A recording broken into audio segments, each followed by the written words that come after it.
So Grant, welcome to Escape the Rat Race Radio. How are you doing today? Yeah, I'm good. Thanks for having me. It's an absolute pleasure. I'm not in my normal recording environment today. So if anyone's watching this interview on video, then you'll see that I'm hands-free, standing up in a soundproof booth, but hopefully our audio quality will come through as good as it normally does. Now, Grant, it's been a few months that I've been waiting to get you on the show. I'm so glad that you've agreed that you're here with us today, because you truly are one of the leading experts when it comes to the subject of sales and marketing. So I'm curious, both myself and for our listeners, to find out, where did this all begin? Yeah, that's a really good question. So I started out just in some sales roles, and I've got a background. I studied cognitive behavior, and I was being asked to do things in sales roles that just didn't make any sense to me. Not from a sales point of view, because I was very inexperienced at the time, but just from a sort of behavioral and psychological, well, it didn't sort of work for me. So I started doing my own thing, and thankfully it worked quite well. And then I found, the companies I was working for actually saying, well, what are you doing? Can you show us? And I started getting involved in training. And then that led me into looking at marketing as well and saying, well, I wouldn't do it like this. And I started taking marketing roles and got more and more senior, and eventually that led to me starting my own agency, and I'm where I am today. Yeah, so was there a time then, Grant, when you would say you were in the rat race, and was there a defining moment where you suddenly realised, hey, this isn't for me? Yeah, so the defining moment stayed with me forever, actually. The defining moment was I had my own budget that I was looking after for a company who I won't name, and I was working with them, and I'd asked permission from the board to invest in some new technology with my own budget that had already been signed off, and the board said no. That I wasn't. So I felt like I was being asked to do a job, and then I wasn't allowed to do it. The way. And I wasn't. It wasn't extra budget. It was. It was all my allocated budget. And at that point, I just walked out that office that day, and I thought, I'm not doing this anymore. And that was the I didn't quit that moment, but that was the kind of defining moment. And then there was quite a few months of planning and working out how I was going to fund the business and those kind of things. So that was when I was kind of running two worlds, as it were, trying to plan for starting my own business, but obviously carrying on doing the job that I was doing at the time until I could eventually sort of call it quits and go my own way. Yeah. Now, we were chatting just before we started recording, and we realised we've got a background in music industry, and that was really fun talking about that. And you told me you've been in business now for 18 years, and obviously you have seen the market change, in terms of social media, just, exploding onto the scene kind of around 2008, I suppose, is maybe around the time when places like Facebook started popping up. Would that be about right? A little bit earlier, perhaps? Yeah, well, no, you're right. So I can give you a quick history if you want. That social media started in 1996 with a network called 6 Degrees. Although I'd be very surprised if any of your listeners know it. And it obviously doesn't exist today. And then the kind of oldest networks that we still use that your listeners would be very familiar with is LinkedIn, which was actually launched in May of 2003, and Facebook, which was launched in February 2004. But when you talk about the explosion of social media in 2008, you are right, because really and truly, social media didn't explode until 2008, 2009. And the thing that really precipitated that was the iPhone in 2007. Because until the iPhone was really the first smartphone to be widely adopted in most countries in the world. And until smartphones, social media wasn't that great, because if you had to be behind your desktop to message your friends, I mean, what was the point? So it was really only once smartphones got widely adopted that social media exploded. So I don't think, I've given you the dates, but actually 2008, thinking about it's 2008, 2009, that sort of time is about right. Yeah, I remember actually, I was in the music industry working for an independent label, which I joined in 2006, and MySpace was like the big social network at that time, right? Certainly for musicians anyway. It was, yeah. And that's obviously disappeared into thin air really now. And then Facebook came, and it was and Twitter, and I remember saying at the time, nah, this Twitter thing will never work, never catch on. But hey, unfortunately I didn't invest at that early stage. But you're right there. It's interesting to think that it really culminated with the launch of mobile phones and the iPhone in particular. And the fact that today, Grant, there's many, probably millionaires who are running their business completely just from the palm of their hand. It's incredible, isn't it? The speed of which the technology has moved on, and obviously marketing and being able to do this literally from a mobile phone and run, a business that can generate many hundreds of thousands, if not millions of dollars a year. Yeah, 100%. And actually, that's the real opportunity for many of your listeners. And it's very important to understand what's going on. So the big disruption in the world of communication over the last 20 years, if you like, is really been the fact that today everybody owns their own media channel. That is the point. So, if you think about media 15 years ago, really the only people that controlled media was record companies, was publishers, book publishers, newspapers, TV networks, film production companies. And essentially, if you didn't have the patronage, if you're an aspiring musician or author or journalist or whatever it was, if you didn't have the patronage of one of those big media organizations, you weren't going to get your stuff heard or seen or listened to or whatever it was. It just wasn't going to happen.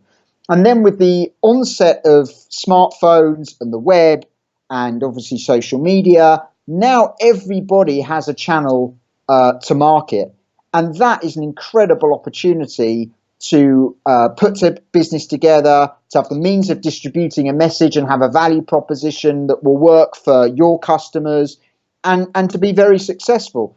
The only thing I would say is, and this is the bit that I think sometimes people miss, is it is a media channel. And therefore, you really do have to start to think in terms of media. And, what's the currency of media? The currency of media is content. So unless you have a great content offering, doesn't matter what you do, unless you have a great content offering and you're having regular content, it's very, very difficult to make those social media channels, that website, anything that you're using be vibrant.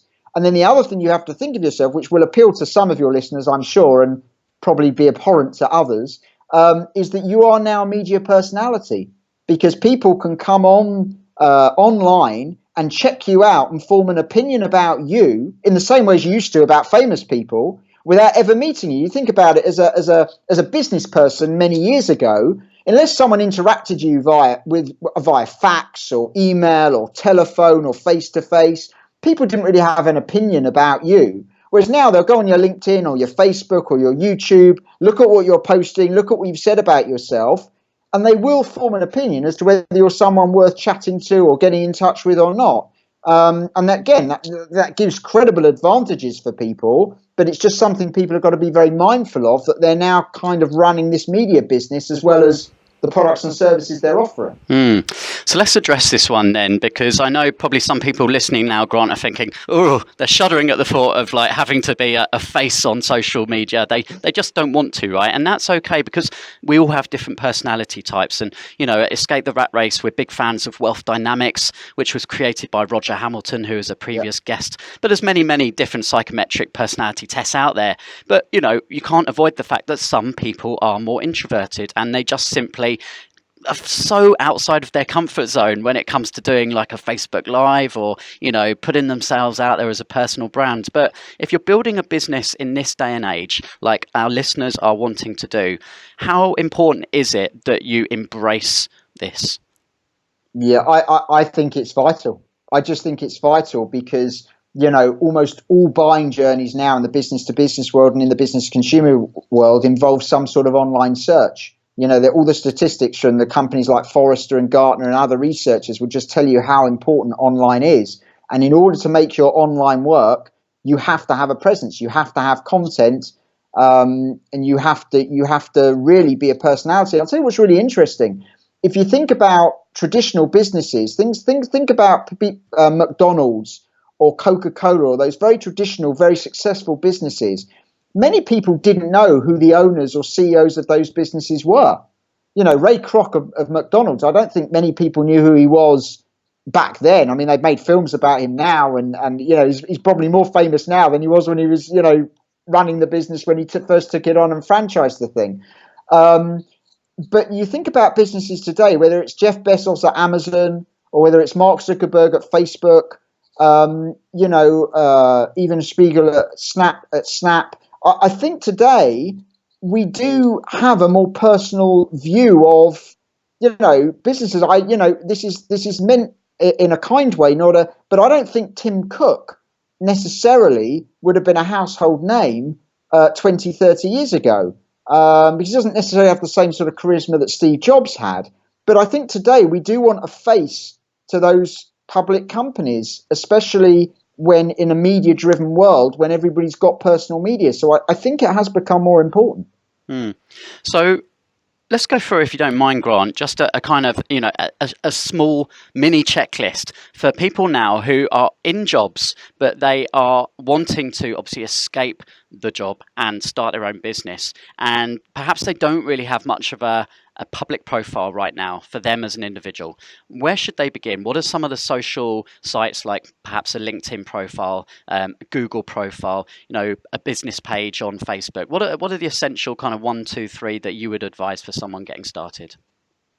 So it's a really good question. And I look at it in a slightly different way, but it's a good question. What I would do is I would say this. I would ask yourself, as someone that's putting together a business, I would ask yourself a couple of really important questions, which is, what is the problem that I'm solving for people? What is the problem that I'm solving for people? And obviously, then you've got to be thinking about it. Am I doing it in a compelling way? In other words, there's no point solving a £200 problem for £1,000. No, no one's going to take that solution. So it's not just about solving a problem, but am I doing it in a way that's convenient and effective and interesting for people? So what is the problem I'm solving? So that's the first question to ask. And then the second question, and almost the most important question, is who am I solving it for? All right. And you've really got to understand who your target market is. And you need to start as small as you possibly can. People need to think in terms of their smallest viable market. Because what people do, a lot of people do, is, let's just say, to make it very easy for a second, I'm going to start my accountancy practice, right? And I'm going to solve the problem of having to do all the compliance work and the consultancy and understand the finances and all of those things. But I'm going to start my accountancy, and then they'll pitch someone, and those kind of professional services still very geographically based. People like to have those providers, fairly near them. If you're living in London, it's very unlikely your accountant's going to be based in Aberdeen. So on the basis that you want it local, then what people do is they go, well, who can use an accountant? Well, anybody within a 50-mile radius can use me, or anybody in a 30-mile radius, or whatever it is. So, and that's about as targeted as their marketing becomes. Basically, local business people within a 20 or 30 or 50-mile radius, which I would suggest is not very targeted at all. So what you really need to think about is, who is my smallest viable market? What is the smallest market I can go to where I could meet my commercial targets in that first or second year or whatever, by getting a sensible market share. And when I say sensible market share, you might look as little as 1%, So if you do that, the reason why I'm saying that in answer to your question, and I know it sounds like long-winded, is because once you understand who your target market is, then you can start to understand where you need to be from a social network point of view. Because obviously the real question is to ask yourself is, where do my customers hang out? And, let's just say you decide that your customers, you're based in the Northeast and your customers are small manufacturing businesses, just for an example. You might say, well, can I join the Manufacturers Association that they all belong to? What are the networking events that Manufacturers Association put on? What are the networks that they all value? And it might be LinkedIn, and there might even be some very sort of bespoke forums that only they participate in. And, us in more what I call more general business wouldn't even know about those forums necessarily. So they're very specific. So once you understand who that marketplace is, you can then start to think about where you should be. I mean, as a rule of thumb, it's probably going to be the big ones. It's probably going to be LinkedIn, Facebook, and possibly Instagram as the big three, and maybe Twitter. But you can get very specific because once you start understanding who that marketplace is, age, other demographics, vertical market sector, geographical location, that may very well affect the channels you decide to use.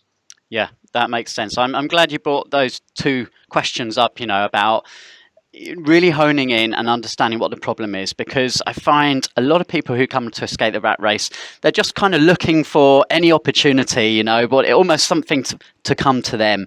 But you really have to look around you and as you say, what is a problem, a big problem, and the bigger the problem, right, then the more money you can make from that if you can solve it, if you can provide a solution. Yeah, absolutely. And also, I mean, I'm sure this isn't lost on your listeners, but think about something you enjoy.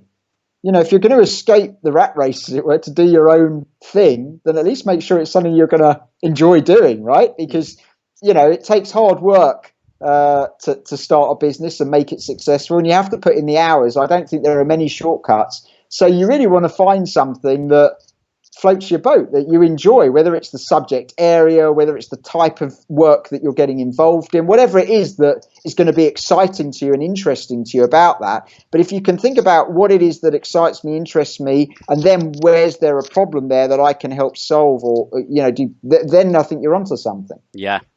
So Grant, I want to make the most of our time together and your expertise in the area of sales and marketing. I'm going to ask you what may sound like a simple question, but I'd like to ask you nonetheless, is really the relationship between sales and marketing. Okay, and how should someone who's in the early stages of starting a business actually look at these two areas of their business and approach it so that they don't get overwhelmed and they leverage their time and their resources to best effect? Yes, and by the way, it's a great question. Most people, in my experience, and I'm talking about very senior people in some very large companies, do not know the difference between sales and marketing at all, which just makes me astounded, really. So a lot of people in the business to business world will say that marketing is supposed to generate leads and then sales you use to convert them, which is actually wrong. In other words, that might be, by the way, how a particular business utilizes those disciplines. So it might be that there is a company out there using marketing to try and generate leads and using sales to close those leads. And that's fine because they're allowed to use those disciplines however they want, right? It's their business. But in terms of the difference between sales and marketing, that's not true at all. And, in the consumer world, marketing actually has to sell, because none of your listeners, and neither you, have walked down the shopping aisles at Tesco's or Asda's and been closed by an Andrex salesman for 6 bog rolls, right? If you're going to put fluffy Labradors on someone's TV screen, that's actually got to result in people putting toilet roll in their trolleys, in their shopping trolleys and shopping carts. Because if they don't, what are you doing it for? So I'll tell you the difference between sales and marketing is very, very simple. Marketing, this is from a communications point of view. Marketing is brand to person communication. So your website is a marketing tool because it's a brand tool. You're using it's the company talking to customers. If you were to do a direct mail or an advert, that would be the company talking to their customers. So all of that would be called marketing. Sales or selling is person to person communication. So once you get on the telephone, you're actually in a sales situation. Once you go to a networking event, you're really it's a sales situation. It doesn't mean you're literally flaunting your stuff and trying to close people there at the networking breakfast, but you are nevertheless in a sales situation, because selling is person to person and marketing is brand to person. Now, why do you need sales? Because basically sales is needed, person to person is needed, where the risk of purchase will not allow someone, or will stop someone purchasing from a marketing point of view. So in other words, I'm quite comfortable to go to a supermarket and throw in a new tomato soup or a new soft drink that I've never tried, because the risk is really small, isn't it? I spend a few quid on it. If I take it home and I pour the drink and I don't like it, I don't buy it again. It doesn't matter.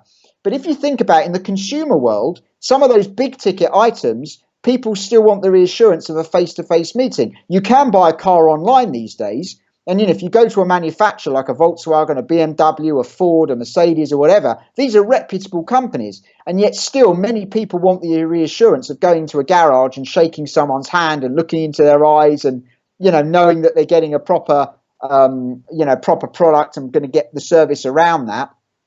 Once you get into the business to business world, the risk is even higher, because whether you're hiring an accountant or a lawyer or a recruitment company or a software platform, these things are often central to your business. And therefore, you want that human interaction in order to, get the deal, in order to do the deal. So many of your listeners be thinking about this, thinking, actually, with what I offer, am I able to sell that remotely? Do I need to be there? Can it be all marketing? Can it be all brand led?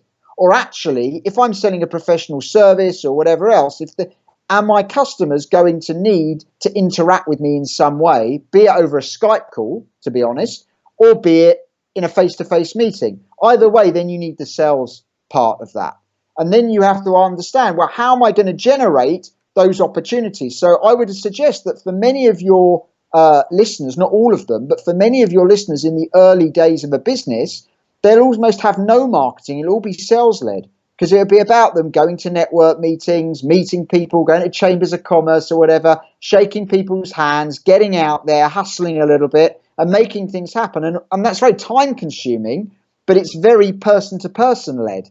And it might be that they don't have the budgets to be doing sort of great branding messages in the early days. It might be that the only marketing is a one-page or two-page WordPress site, which is more about the company. And that's fine. So it's just a question of understanding the difference between those and then which ones you're going to utilize. They're both expensive. Marketing costs more money, sales costs more time. Yeah, and this is something I was taught in the past, and it resonated with me, Grant, is that even when you're looking, especially with like coaches, consultants, right, who perhaps want to create an online program to teach something that they're passionate about, that they've got experience in, and they go straight to the online format. But I was always told, begin one-to-one, teach it to one person, get the result for one person, and then that person can be your case study, your testimonial, your marketing, for the next person that you perhaps then do charge a small amount, and you kind of step it up like that. And when you've done that one-to-one, then you can move on to one-to-few, so a small group perhaps, and then that's when you know that you've proven the concept, and you can start to then package that up and sell that one-to-many through online mediums. What would you say to that? Yeah, I think it's a really interesting point, and actually you're going to a much deeper point, which I think people miss, which is really, really important. So I would say this, right? The only point of marketing is to create a customer. That is the only point of marketing. You only market your business to create a customer, right? And therefore, if you want to make sure that you have an amazing business, you have to be really close to your customers. You can't sit in an ivory tower trying to put out products and services for customers without really understanding those customers.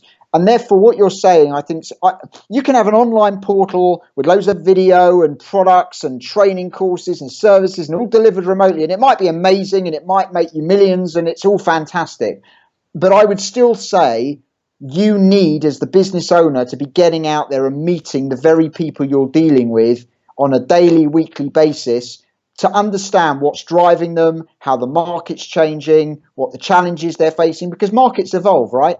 And unless you're close to your customers, and there are loads of brands that have done this, you can end up being yesterday's news because you have a great value proposition for a while, and then a competitor or someone else comes into the market who just does it better than you because you weren't close enough to those customers. And I would say, and therefore, to go to your point, in the early days of a business, there's a lot of value in delivering some of that one-to-one stuff because you'll learn so much about the customers that you're dealing with, what drives them, what they want, what's driving the market, and it would just make your marketing, your value proposition, your offering so much better. And I would say, even if you're running a multi-million pound wonderful business, the best businesses out there are the ones where the senior management, the people making the decisions, are out there talking to their customers, watching their customers, and on a regular basis. And if you can do that, and there's lots of mechanisms for doing it. If you sell your products in a retail store, go and watch the people in the retail store where they're buying your product and see how they interact with their product. And go and talk to them while they're buying and say, hey, why are you looking at that and not that? Why does that appeal and not that one?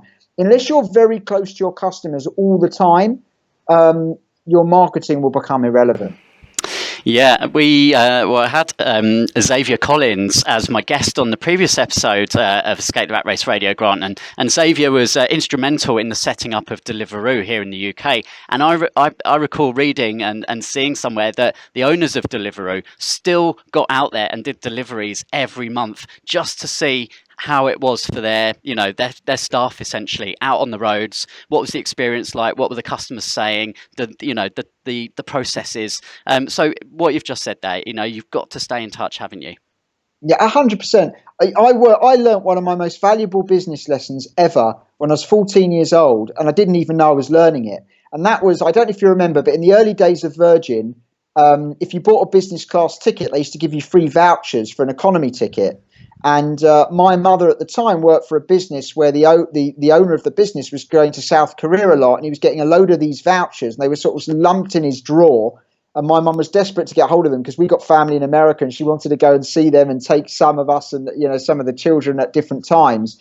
And basically, these tickets, it was in the days where plane tax was very low, and so these tickets were really properly free. But they were standby tickets, but you could pay £50, I think, to secure your seat, which is nothing to go to New York, right?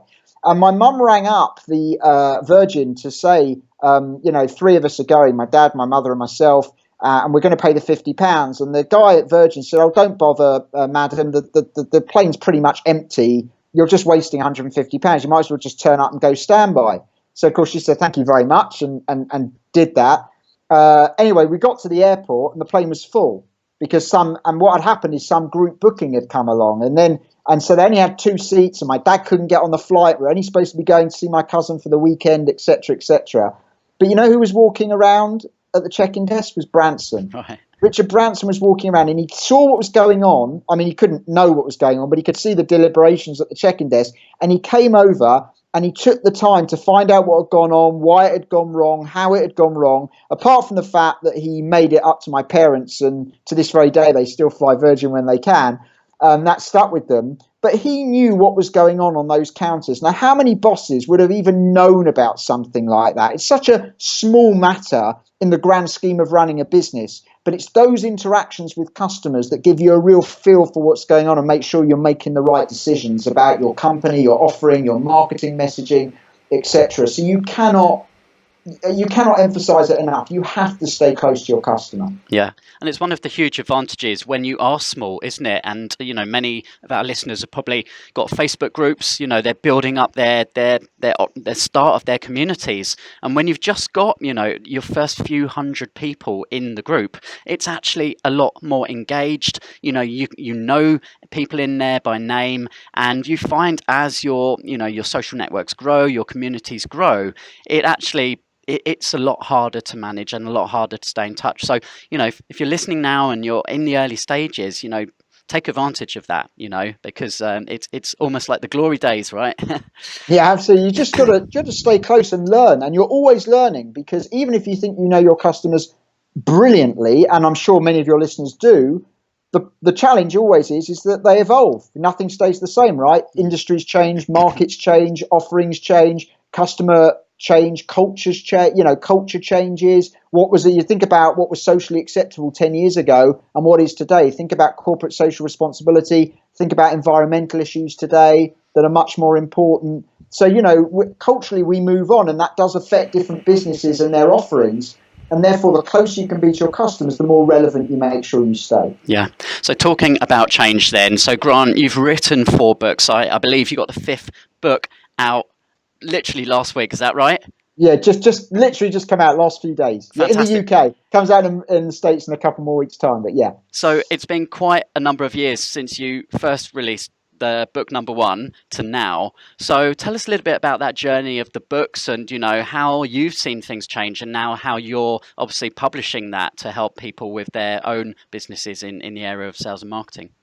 Yeah, well, so the changes for all of us have just been phenomenal. And since I started in business, so I'll tell you, my first ever book was called Sales Therapy, and it came out before smartphones were widely adopted. So it was out before the iPhone.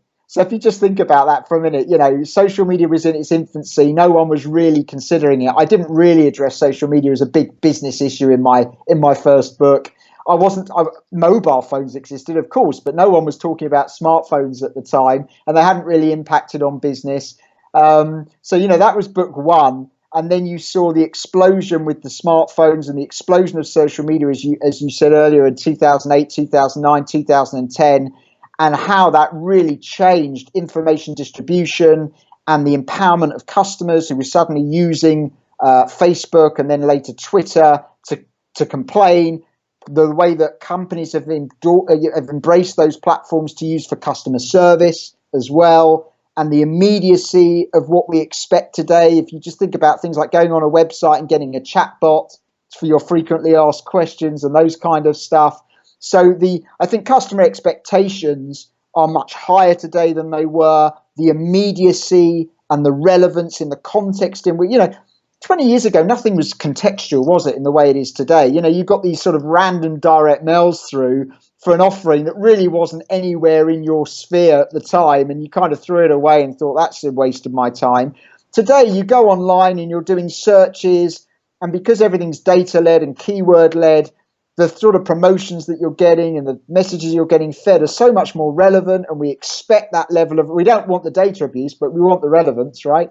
And so everything's changed, and it's so much quicker today. And of course, you're now dealing with customers who are so much more savvy about all of this because, again, 2007, 2008, all of us were learning about, so I'm not saying we're not learning now, but I'm just saying you're now working with customers, depending on what your offering is, who can't remember a time before social media existed, that don't remember a world without a smartphone.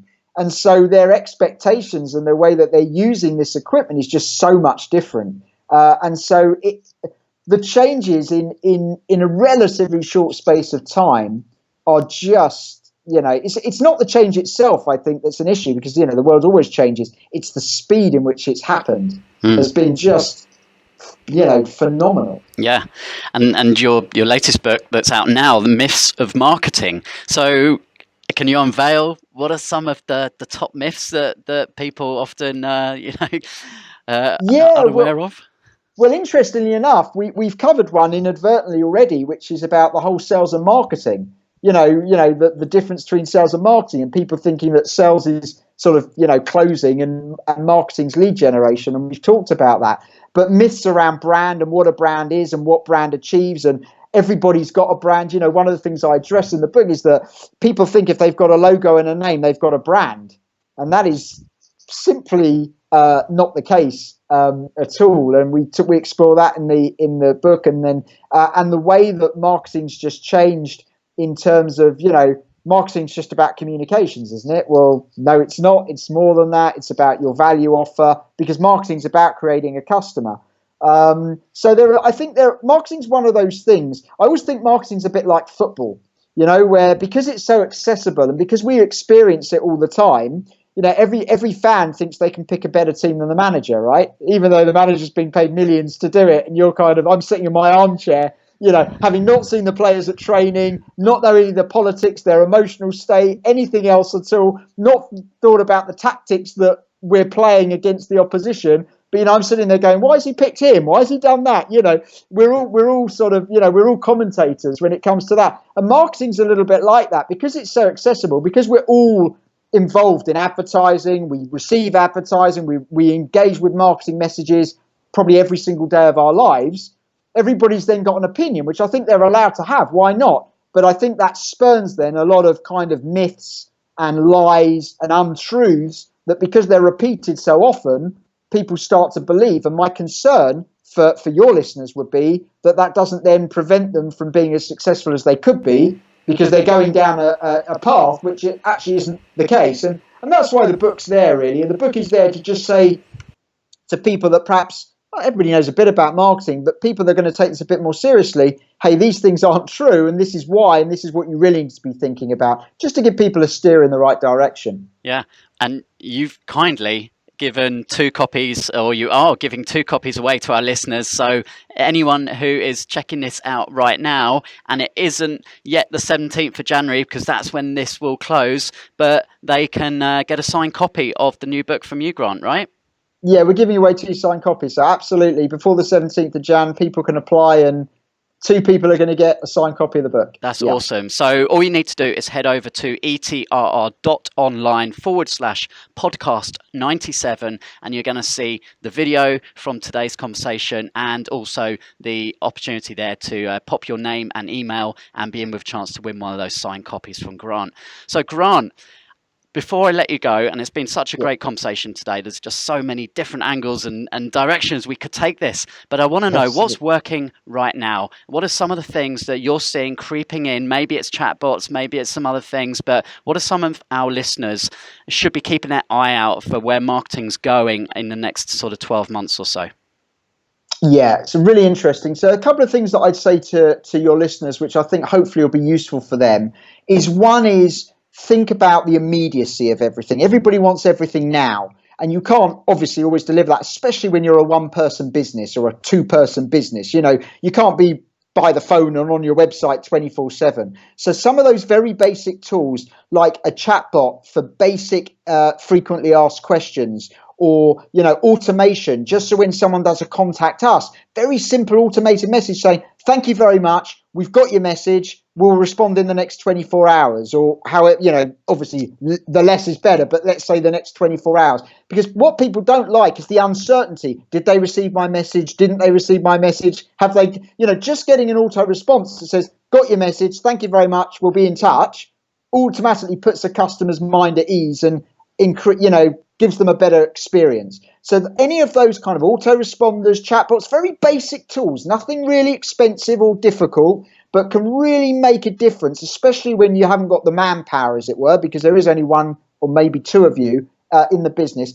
I think that's really, really important to leverage. So I think you should really think about that. The other thing I would say to people is the accessibility of video today. Video enables you to create relationships with your audience in the way that you're doing, in a very, very accessible way. And, you know, whether it's using Skype in the way that we are today, or whether it's using, you know, on a good Android phone or a good iPhone, you've got good video now. You can go and buy a clip-on mic for £20, because it's always to make sure that you've got the right audio. It's not the picture quality, it's the audio quality.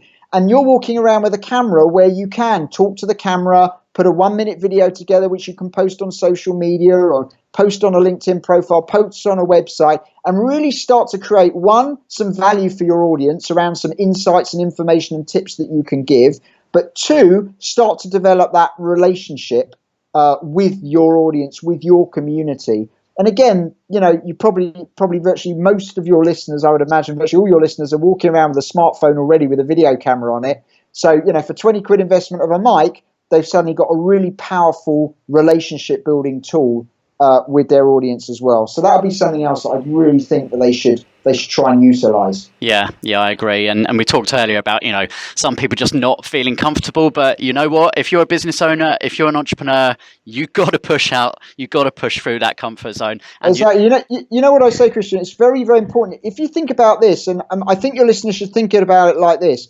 30 or 40 years ago, you know, you went on courses to do telephone training techniques. Because if you couldn't use a telephone well, you just couldn't be in business, right? It doesn't matter how introverted you were, you needed to be able to have a conversation with a customer on a telephone and come across okay. And that was a prerequisite. And some people could do it naturally, and other people went on these courses to get comfortable because it was so important. I would say video is the new telephone. I think video is so ubiquitous, whether it's Instagram, Facebook, YouTube, your own website, walking around with a camera all the time. I think video is the new telephone, and I would implore all of your listeners to get comfortable with a camera. Either go in a bit of training if that's what you need to do, or just practice at home making loads of videos. Doesn't cost anything. Sit there at home making loads of videos with your mates and just get comfortable. But I think it's a really powerful tool if it's used well. Yeah, absolutely. Okay, so Grant, pulling things to a close here, and I'm going to ask you the final question, which I always ask my guests, and this is for those people who are listening to our conversation right now, and they are perhaps stuck in a traffic jam on the way to work, or they're squashed up on the underground, and they know that they need to change. They know they need to get out of this 9 to 5 cycle, and they know there's something so much bigger inside waiting for them. What would you like to say to those people now? Yeah, just do it. Just get out your own way. Don't make any excuses. Just do it. You know, it's the fear of the unknown is always far worse than the reality of doing it. And I would say for most people that I know in business, once they get out and they start doing it and they're living that dream, they don't know why they didn't do it 5 years earlier and what was holding them back. So I would just say, take the shackles off. You know, it's a new year, and just get out your own way. I mean, I often, you know, we always look for excuses, or often look for excuses in our lives. I'm as guilty of it as everybody else. But actually, when push comes to shove, normally you're the one in your own way, if you like. And you know, if you can get out your own way and just let it happen, I think people will never look back. Yeah. Yeah, and you know, we're recording this now. It's kind of a week before Christmas. By the time this goes live, I think it will just be into the new year, and that's 5-year anniversary of when I sacked my boss, when I left the music industry behind. And you know what? Those 5 years are gonna go by regardless. So are you gonna sit in that same position you're in now and let the next 5 years pass you by, and then look back and say, "What if?" Or are you gonna make the change now and then look back and say, "Wow, I'm so glad that I did it when I did." Exactly. Yeah. Grant, it's been awesome speaking to you today. Thank you so much. And thank you for having me. Good luck with the book release. You know, it's a cracker, and I'm looking forward to 2 of our listeners being able to receive their copy really soon. Yeah, great. Thanks very much. Take care. Thanks.